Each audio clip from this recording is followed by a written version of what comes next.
आज का दिन क्रिकेट के लिहाज से बड़ा ही जिसको कहते हैं ना ब्रेकिंग न्यूज वाला दिन था। बड़ा कुछ आया। सुबह से जब शुरू हो तो सुबह सुबह खबर आती है वसीम खान जो कि पाकिस्तान के एक्स सीईओ रहे हैं पीसीबी के, उसके साथ अभी आईसीसी के जीएम है, जनरल मैनेजर है। उनका एक बयान सामने आता है जिसमें वो कहते हैं कि पाकिस्तान नहीं जाएगा इंडिया में, पाकिस्तान न्यूट्रल वेन्यू के अंदर अपने वर्ल्ड कप के मैच खेलेगा, पाकिस्तान ये चाहता है और उन्होंने चीज की पूरी एक्सप्लेनेशन भी दी।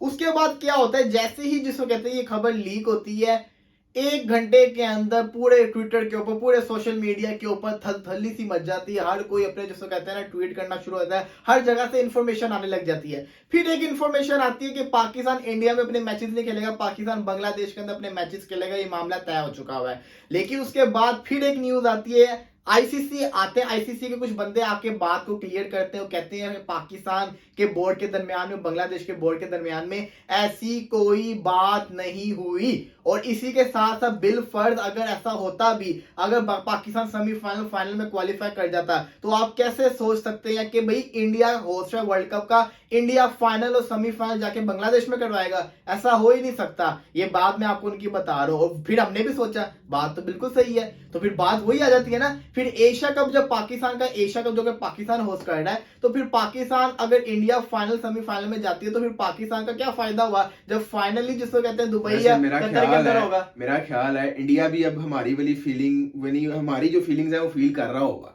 कि अगर चले अफवाह ही सही, कम से कम सोच तो रहे होंगे ना यार, अगर हमारा अपने होम टूर्नामेंट जो है वो अगर बाहर खेला जाए, वो भी फाइनल सेमीफाइनल बाहर खेला जाए, तो फिर क्या होगा। लेकिन वो बात निकली नहीं ना, सच्ची नहीं निकली। वो नहीं, मैं वैसे एक बार बता रहा हूँ, अगर फॉर 1 मिनट के लिए इंडियंस जो है या फिर उनके ऑफिशियल्स जो है ये चीज सोच के देखें जरा। नहीं सोचा जाता ना। मैं विक्रांत गुप्ता की बातें सुन रहा था, वो भी कह रहा था यार ऐसे थोड़ी होता है, हम भी कहते हैं ऐसे थोड़ी होता है, लेकिन हमारा तो हो रहा है, हमारे साथ होगा ना ऐसे। लेकिन ये इसमें भी ट्विस्ट आ गया है, इसमें भी ट्विस्ट आ गया। जो हाइब्रिड एशिया कप की बातें चल रही थी, अब अंदर की कहानी खुल रही है। वो अंदर की कहानी क्या है? हाइब्रिड एशिया कप नहीं होना। क्यों नहीं होना? क्योंकि श्रीलंका और बांग्लादेश ने ये कह दिया कि भाईजान बात कुछ ऐसी है कि हमने ये काम नहीं करना है, एक दिन पाकिस्तान में मैच खेलें तो अगले दिन इंडिया के लिए जाएं, यूएई के अंदर जाके मैच खेलें। ऐसे नहीं होगा। आप कोई एक मुल्क डिसाइड करो, वहां पे मैचेस करवाओ, हम वहां पे आ जाएंगे। वो बेशक पाकिस्तान हो, वो बेशक यूएई हो। अब पाकिस्तान में अगर होगा तो इसका मतलब है फिर इंडिया को पाकिस्तान आना पड़ना है। लेकिन अगर इंडिया पाकिस्तान नहीं आती, अब फिर पाकिस्तान क्या करेगा? फिर पाकिस्तान को एशिया कप तो करवाना है, तो फिर ये मामला आएगा कि फिर यूएई में जाके एशिया कप करवाओ। अगर यूएई में पाकिस्तान एशिया कप करवाता है, जो होता भी है, लेकिन बात ये है कि फिर पाकिस्तानी बोर्ड को नहीं छोड़ेंगे। वो कहेंगे कि आपने क्या हमें पागल बनाया? पहले कहते हो आप पाकिस्तान एशिया कप के अंदर, एशिया कप पाकिस्तान के अंदर होगा, फिर आप यूएई में लेके चले गए, फिर आप न्यूट्रल वैल्यू डिसाइड कर रहे हो, फिर आप जिसको कहते हैं दोबारा यूएई के अंदर लेके चले गए। मैं वैसे आपको पर्सनली बताऊं, मुझे वो अच्छा लगा था फैसला अगर ये हो जाता कि इंडिया चलो अपने इंडिया मैच बाहर खेल ले, हमें कोई मसला नहीं, कम से कम बाकी टूर्नामेंट तो पाकिस्तान में होता ना। अब ये श्रीलंका और बांग्लादेश का जो रोला आ गया, मैं वही आपको बता रहा हूँ ना, मैं वही कह रहा हूँ कि कम से कम बाकी टूर्नामेंट तो होता, लेकिन हम वो तो देखते हैं। अब इतने सालों बाद हमारे पास कोई इंटरनेशनल टूर्नामेंट आ रहा था, लेकिन वो भी अब मेरा ख्याल है कि नहीं होता नजर आ रहा। इससे भी बड़ी चीज आप ये देखें कि अगर पाकिस्तान आईसीसी के इवेंट में ऐसे कुछ स्टैंड लेगा, एसीसी एक अलग ऑर्गेनाइजेशन है, आईसीसी एक अलग ऑर्गेनाइजेशन, में शुरू से ये बात कह रहा हूं, तो फिर आप कैसे सोच सकते हैं कि 2025 की जो चैंपियंस ट्रॉफी जो कि पाकिस्तान के अंदर होनी है, जो कि आईसीसी का इवेंट है, वो पाकिस्तान में होगी और इंडिया उसके अंदर आएगा? वलीद भाई मेरी बात सुने, मैं आपको अभी ये वीडियो भी है, ये भी आप सेव कर लीजिएगा। आप कहते तो मैं आपको लिख के दे देता हूँ। अगर पाकिस्तान ये वर्ल्ड कप में जाता है, ठीक है जाएगा, ठीक है, लेकिन मैं आपको फिर बता दूं 2025 में फिर भी इंडिया नहीं आएगा। आईसीसी जितना मर्जी जोर डाल ले, आईसीसी जैसे जो मर्जी, आईसीसी कुछ है ही नहीं यार मेरी नजर में। बीसीसीआई आपको पता है उसको फंडिंग करता है, आईसीसी वही करता है ज्यादातर जो बीसीसीआई कहता है, ये सबको पता है, आपको भी पता है। तो मैं आपको भी ये वीडियो भी सेव कर ले, मैं आपको लिख के देता हूँ, इंडिया तब भी नहीं आएगा और तब भी चैंपियंस ट्रॉफी जो है बाहर ही शिफ्ट हो जाएगी। फायदा क्या? यही फायदा है ना, यही है। फिर क्या बातें करने का फायदा? कोई फायदा ही नहीं फिर तो। और मैं भी आपको बताऊं, अगर तो चले वो प्रपोजल अच्छा है, अगर तो चले बांग्लादेश और श्रीलंका मान जाते हैं तो वो ठीक है, इंडिया के मैचेस बाहर हो जाए। अगर अदरवाइज इस तरह नहीं होता तो मैं कहता हूँ एशिया कप भी ना करें, छोड़ दें, फारक करें, बेस्ट है फिर। तो ये ऐसे ही बात है। अगर आप पाकिस्तान में एशिया कप नहीं करवा सकते, फिर आपका जिसको कहते हैं, फिर बांग्लादेश और श्रीलंका कहती है कि मैं एक मुल्क में जाके क्रिकेट खेलनी, ऐसे नहीं हमने करना, फिर खत्म कर दिया एशिया कप, खत्म कर दिया। देखिए आप शेड्यूल ही ऐसा बना ले कि इतना मैनेज हो जाए, ये इस तरह हो सकता है। अब्दुल्ला भाई आप देखें ना, आपके पास टाइम लेकिन वलीद भाई ये भी बात है, उनकी भी बात वैलिड है कि हम कहाँ उधर पहले उधर जाएं फिर उधर जाएं, हाँ, ट्रैवलिंग में हिसाब लग जाता बिल्कुल है। बिल्कुल ये बात भी उनकी बिल्कुल ठीक है। बार बार इस तरह फिर खेल के दौरान ट्रैवल, हम 2 दिन के लिए कहीं कहीं चले गए तो हमें पता लग गया था, ये तो फिर भी प्लेयर्स हैं, फिर किस तरह मैच खेलेंगे। तो ये भी बात उनकी बिल्कुल वैलिड है कि एक दिन में इस तरह, और अगर अब चलो शोशा ही था, एक अफवाह थी वर्ल्ड कप वाली जो ये भी हुई थी, वो भी मसला है। वर्ल्ड कप इतना बड़ा है, इतना अभी हर टीम के साथ मैच होना है, तो ये भी बड़ा मुश्किल काम है कि हर टीम उधर जाए बार बार। तो ये भी मेरा नहीं ख्याल कि ये होना चाहिए, ना इंडिया के साथ होना चाहिए ना पाकिस्तान के साथ होना चाहिए, उनके अपने मुल्कों में ही टूर्नामेंट होना चाहिए।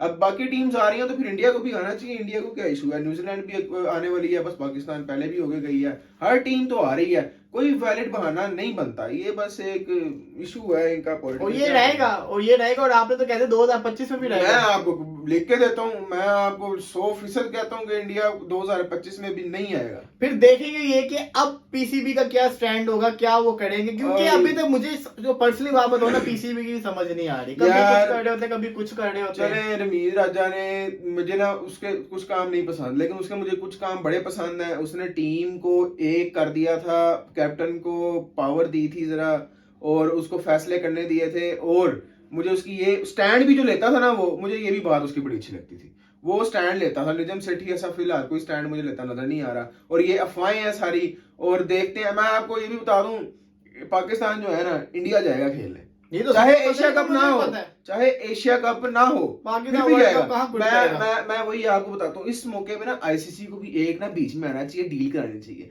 कि चले 2025 में पाकिस्तान आप चले जाएं, अभी इंडिया पाकिस्तान आ जाता है, ये डील हो सकती है यार, क्यों नहीं हो सकती। होनी बनता भी है। ये अब आईसीसी को बनता ना, ये आईसीसी बीच में आए, उनसे एक डील करवा लेना कि अभी पाकिस्तान आके खेल लेता है, एशिया कप चले, एशिया कप जैसे आप कहते हैं करा लेते हैं, कोई इशू नहीं है, लेकिन चैंपियंस ट्रॉफी बहुत बड़ा टूर्नामेंट है, ये तो हम नहीं ना देने वाले यार, अब ये देना बनता भी नहीं है।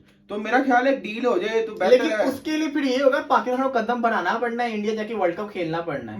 मैं तो पहले दिन से इस हक में हूँ कि पाकिस्तान इंडिया जाए, इंडिया जाके खेले, मजा आएगा, क्यों नहीं आएगा मजा। बिल्कुल, और मैं मजे की चाहता हूँ चीज कि है, जाए। ये बात मैं आपको सच्ची बात बताऊं, पाकिस्तानी प्लेयर्स को इंडिया में जाके बड़ा प्यार भी मिलता है, बड़ी फैन फॉलोइंग भी है। यार मिलेगा। मैं देखें, हम जब से हमने होश संभाला ना, मैंने सिर्फ एक सीरीज देखी थी हमारी, तो 2011-12 वाली शायद हुई थी, और वो भी मुझे सही तरह नहीं याद।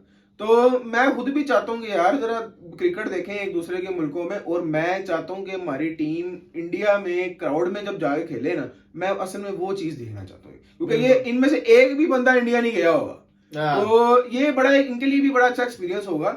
तो मैं तो पर्सनली चाहता हूँ कि हम इंडिया जाएं, लेकिन मैं अगर इंडिया 2025 में भी नहीं आता तो फिर मैं क्या तो नहीं दे, फिर ये बात जरूर है। चलो देखते हैं क्या होगा। फिलहाल जिसको कहते हैं जो अपडेट थी वो आपके साथ शेयर कर दी है। दूसरी जिसको कहते हैं आपको पता ही है, आईपीएल शुरू हो रही है, 2 दिन का टाइम रह गया आईपीएल के अंदर। कल हमने आरसीबी और मुंबई के दरमियान में बात की थी।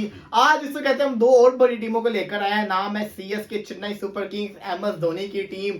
क्या बात है भाई, बंदा जिसको कहते हैं वार्म अप मैच प्रैक्टिस करने ग्राउंड के अंदर उतरा, फुल स्टेडियम था, क्राउड जिसको कहते हैं पागल हुआ था। धोनी सिर्फ और सिर्फ प्रैक्टिस कर रहा था। धोनी की फैन फॉलोइंग बहुत, और थोड़ी देर पहले उन्होंने ट्वीट किया कि MS धोनी प्रैक्टिस करेंगे, चेन्नई की ट्रेनिंग सेशन है, जिसने आना है, ग्राउंड के दरवाजे खुले हैं, स्टेडियम चुटकियों में फुल हो गया। और मैं वीडियो देख के हैरान हो गया कि इतनी आवाम खाली जिसको कहते हैं ट्रेनिंग देखने आई, धोनी है। और फिर जो आपको पता ही है, फिर चेन्नई में मैचेस हो रहे हैं, चेन्नई की टीम आ रही है। दूसरी तरफ है DC दिल्ली कैपिटल, ऋषभ पंत जिसको कहते हैं एक्सीडेंट के बाद से, उसके बाद से वो तो आईपीएल खेल नहीं सकते। डेविड वार्नर कैप्टनसी करेंगे। डेविड वार्नर का कैप्टनसी का रिकॉर्ड अच्छा है, क्योंकि उसने सनराइजर हैदराबाद को ट्रॉफी जितवाई है। फिर उसके बाद वो जो उसका इशू आया था, फिक्सिंग वाला कोई था या कुछ कोई इशू था उसका, स्टीव स्मिथ और डेविड वार्नर, उसके बाद से उससे कैप्टनसी वगैरह ले ली हुई थी। तो डेविड वार्नर अब दिल्ली में चले गए हुए हैं। डेविड वार्नर जिसको कहते हैं ना, कैप्टनसी भी करेंगे।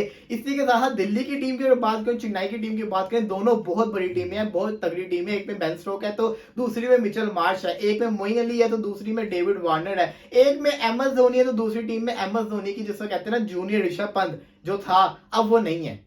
ऋषभ पंत था जो MS धोनी का मैं जूनियर कह सकता था, वो भी विकेटों के पीछे से जज कर लेता होता था, और कैप्टनसी जिसको कहते हैं ना अच्छी करता, बल्लेबाजी अच्छी करता था, छक्के मारता था। MS धोनी भी आपको पता है, छक्के भी मारता है, कैप्टनसी भी अच्छी करता है, विकेटों के पीछे कीपिंग भी जबरदस्त करता है। तो ये जिसको कहते हैं ना चीज है। लेकिन बॉलिंग की अगर बात करें तो एक तरफ जिसको कहते हैं बड़े बॉलर है, तो दूसरी तरफ भी बहुत बड़े बॉलर है। कुलदीप यादव हो गए, अक्षर पटेल हो गए एक तरफ से, दूसरी तरफ जडेजा है, इसी के साथ साथ मोइन अली जैसा स्पिनर उनके पास है। तो मतलब कि मुकाबला सख्त है। अब्दुल्ला भाई क्या लग रहा है आपको, चेन्नई ज्यादा खतरनाक टीम है या दिल्ली की टीम नहीं ज्यादा नहीं, मैं खतरनाक है? आपको बताऊं, वैसे मुझे दिल्ली की टीम बड़ी अच्छी लग रही है।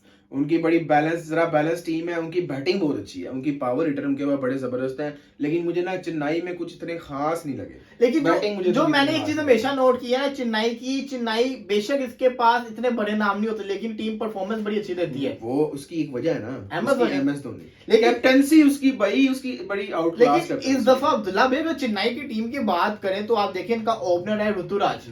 ऋतुराज के साथ देखें कौन ओपनिंग करता है, डेविन कॉनवे करता है या कॉनवे नहीं करता, मोइन अली ओपनिंग कर लेता है। लेकिन जो मुझे लगता है जो 4 फॉरेन प्लेयर्स खेल सकते हैं तो वो मुझे लगता है बेन स्टोक हो गए, मोइन अली होंगे 2, इसी के साथ मिचेल स्टैटनर फ्रॉम न्यूजीलैंड, स्पिनर भी बल्लेबाजी भी कर लेता होता है, महेश थिक्साना एक लंका का बॉलर है, ये जिससे कहते हैं बॉलिंग के लिए रखेंगे ये लोग। ये हो सकता है या तो मगाला हो सकता है, कायल जेमिसन तो इनका इंजर्ड हो गया हुआ है। इसी के साथ अगर इंडियन प्लेयर्स की बात करें तो ऋतुराज है, बड़ा जबरदस्त किस्म का प्लेयर है ऋतुराज। पावल किसमें था? रोहन बाबू दिल्ली का है। दिल्ली का।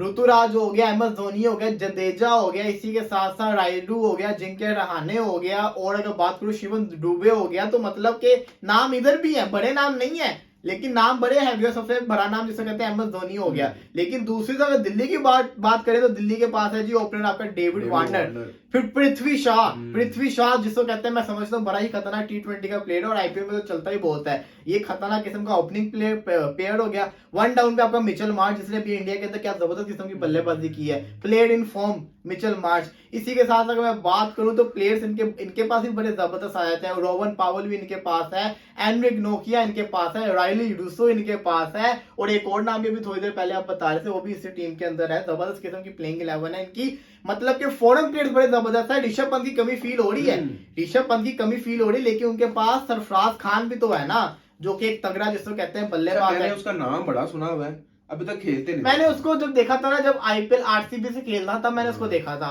सरफराज खान को, पंजाब किंग्स से भी शायद खेला हुआ है, मैंने उसको देखा हुआ, अच्छा प्लेयर है। देखें इतने टीम्स में IPL में खेलते हैं, यानी कि 1-2 टीम चेंज होती हैं इनकी, लेकिन ये फिर भी टीम में बड़ी देर से आते हैं। और हमारे इधर एक सीजन नहीं होता और ये पहली बुक होके बैठ जाते हैं जी, कौन से नंबर पे कब आना है लोगों ने। और अब न्यूजीलैंड की सीरीज भी खिलाने पे जोर दिया जा रहा है। और देख वही तो बात है, अंडर प्रेशर 1-2 मैचेस से नहीं होता है बंदा ना, यानी कि इनको खिलाए, इनको 2 सीजन तो कम से कम खिलाए ना। आप फौरन उसको लेके आ रहे हैं, वो देखें किस तरह अंडर प्रेशर आए हैं और किस तरह वो बेचारे लगेंगे। और फिर भी अच्छा लोग हैं, फिर भी उनको क्रिटिसाइज कर रहे हैं, उनकी क्रिटिसिज्म उन पर बनता नहीं है। उन पे शादाब, मैं इसको सीधा एक तो सिलेक्शन कमेटी और शादाब खान को समझता हूँ इसका जिम्मेदार। मुझे ये बताएं आपको क्या लग रहा है, दिल्ली जिससे कहते हैं पड़ला भारी है चेन्नई से या नहीं? नहीं, मुझे दिल्ली मैं दिल्ली के साथ। आप ऑन पेपर स्ट्रॉन्ग की बेस पे जा रहे हैं? मैं दिल्ली के on paper no doubt Delhi strong है, लेकिन जो मुझे लगता है ना Chennai Super Kings on field on ground जिसको कहते हैं ना चेन्नई सुपर किंग्स ज्यादा खतरनाक होगी। और हाँ, चेन्नई सुपर किंग वाहिद वो टीम है समझता हूं जिसका कॉम्बिनेशन हमेशा बना होता है, क्योंकि धोनी ने कॉम्बिनेशन अपने माइंड में बनाया होता है। अगर आपके पास अच्छा कॉम्बिनेशन, अगर आपके पास अच्छा कप्तान है ना, तो उसका मतलब है आपकी टीम अच्छी है। तो मुझे लगता है कि बेशक दिल्ली की टीम ऑन पेपर स्ट्रॉन्ग नजर आ रही है, लेकिन जो चेन्नई के पास प्लेयर है ना, जैसे बेन स्टोक हो गए, मोइन अली हो गए, ये मैच विनिंग प्लेयर्स है, ऋतुराज हो गए, MS धोनी, जडेजा, ये मैच विनिंग प्लेयर है। दूसरी टीम में भी मैच विनिंग प्लेयर है, लेकिन वहां पे उनको फिर भी कमी फील होगी ऋषभ पंत की। इसी के साथ साथ उनको कमी फील होनी है उनको। अगर हम कंपैरिजन किसी और टीम के साथ करते, मैं दिल्ली को ही पिक करता, दिल्ली बड़ी खतरनाक टीम है। लेकिन क्योंकि बात चेन्नई की है, चेन्नई वो टीम है जो हमेशा IPL के अंदर अच्छी परफॉर्मेंस दिखाती है, और जब तक धोनी है ना, इस टीम को पकड़ना मुश्किल बहुत होता है। धोनी का लास्ट सीजन है, कहने को कह रहे लास्ट सीजन है, लेकिन कुछ लोग कहते हैं कि अभी वो दो सीजन भी खेल सकता है, लेकिन ये धोनी डिसाइड करेंगे MS धोनी कि उनका लास्ट सीजन है कि नहीं है। तो ये तो MS धोनी डिसाइड करेंगे। तो IPL जिसे कहते हैं शुरू होने वाली, अब्दुल्ला भाई एनी एक्साइटमेंट? जी बिल्कुल। मैं सबसे ज्यादा जो हूँ ना, मैं देखने के लिए तरस रहा हूँ जो इन्होंने नया रूल डाला ना इसमें, इम्पैक्ट प्लेयर वाला, मैं उसको देखना चाहता हूँ। और मैं एक तो चले ठीक है, ये आपके पास है एक ऑप्शन, मैं लेकिन जो मेन चीज है ना, मैं ये देखना चाहता हूँ कि कैप्टन इसको कब यूज करेगा, वो किस टाइम यूज करेगा, सिचुएशन क्या होगी जब वो इसको यूज करेगा, और यूज करने के बाद रिजल्ट क्या आएगा, ये चीजें बड़ी मैटर करती हैं। और भी बड़े मजे के रूल हैं। अच्छा और भी आप देखे ना वाइड पे आप रिव्यू ले सकते हो अगर आपको Wide पे लगे review ले देखो आपको लगा कि वाइड अंपायर अच्छा हाँ अक्सर ऐसा हो जाता है अंपायर ने वाइड नहीं दिया हम्म। आपके पास चांस आप रिव्यू ले लो अगर तो आप सच्चे हुए तो रिव्यू आपका रिटेन अगर आप सच्चे नहीं हुए तो रिव्यू आपका गया अच्छा ये नो बॉल में भी रिव्यू ले सकते हो आप अच्छा नो बॉल में भी जो आपको जो इशू high होता है हाँ quality, बिल्कुल लेकिन मैं बताऊं ये इन चीजों से ना टूर्नामेंट जरा ना और एक्साइटेड हो जाते हैं मजेगा होगा एक्साइटमेंट बढ़ जाती फिर है एक और रूल सुन लीजिए इन केस आप जैसे कहते हैं टॉस करने जाते हो आप टीम लिख के गए होते हो कि हमने ये टीम डिसाइड कर ली है यही टीम हमारी खेलेगी अब आपका प्लानिंग होते हैं पहले बल्लेबाजी करेंगे हमारी टीम बड़ी स्ट्रॉन्ग है इस मामले में आप टॉस हार गए अब आपको बॉलिंग करनी पड़ी अब आप परेशान हो गए कि यार ये क्या हो गया मैंने तो बल्लेबाजी की टीम बनाई थी लेकिन इस दफा रूल ये है कि आप 2 टीम शीट लेके जाओगे अच्छा आप डिसाइड करके जाओगे पहले से अगर मैं पहले बल्लेबाजी करूंगा तो मैं ये टीम खिलाऊंगा अगर मैं पहले बॉलिंग करूंगा तो ये टीम खिलाऊंगा ये भी आपको अथॉरिटी दे दी है कि आप 2 टीम शीट्स लेके जाए एक और रूल है एक और रूल अगर शायद ये वाला रूल ना हो लेकिन कहा जा रहा है कि ये भी हो सकता है रूल ये है कि जब तक बॉलर जो है ना बल्लेबाज को बॉल ना करवा दे और बॉल जो है वो बल्ले से टच ना हो जाए बल्ले को क्रॉस ना कर जाए तब तक जो फील्डर है ना वो राइट और लेफ्ट साइड पे मूव नहीं कर सकता वो अपनी पोजीशन ही चेंज कर सकता क्या आगे जा सकता है अच्छा देखे ना बल्लेबाज के माइंड में होता है ना फील्डर इधर खड़ा है हाँ बॉल आता है तो फील्डर यहाँ आ गया तो वो हाँ। कहते हैं कि आपका जो फील्डर है वो आगे चला जाए पीछे हो जाए लेकिन इधर और उधर ना हो अच्छा ये वाली स्पेस को ये खराब ना तो करे जो स्लिप वगैरह है ना ये उनके लिए बड़ा मैटर ये करता उन्हीं है के लिए ज्यादा और फिर होता जो है लेग साइड पे पीछे होते हैं और उनके ये लिए आपका जैसे ही बल्ले को बॉल लग गए बल्ले को क्रॉस कर गए तब आप जहां मर्जी मूव कर तब आपका हक है लेकिन उससे पहले नहीं और अगर आप करोगे तो आपको 5 पेनल्टी के रन पड़ सकते हैं ये अभी रूल मुझे कंफर्म नहीं है लेकिन अगर ये होगा तो ये बड़ा जिसको कहता है ना खतरनाक काम हो जाएगा ये तो अंपायर्स के लिए बड़ा मुश्किल काम ये है पूरे फुल चेकिंग होगी अभी तक ऑफिशियली कंफर्म नहीं हुआ रूल बाकी जो रिव्यू वाला था टॉस वाला था और इम्पैक्ट प्लेयर वाला वो तो कंफर्म रूल है तो ये होगी आज की वीडियो इंशाल्लाह कल से दोबारा आपको ज्वाइन करेंगे फिलहाल के लिए इजाजत दीजिए अल्लाह हाफिज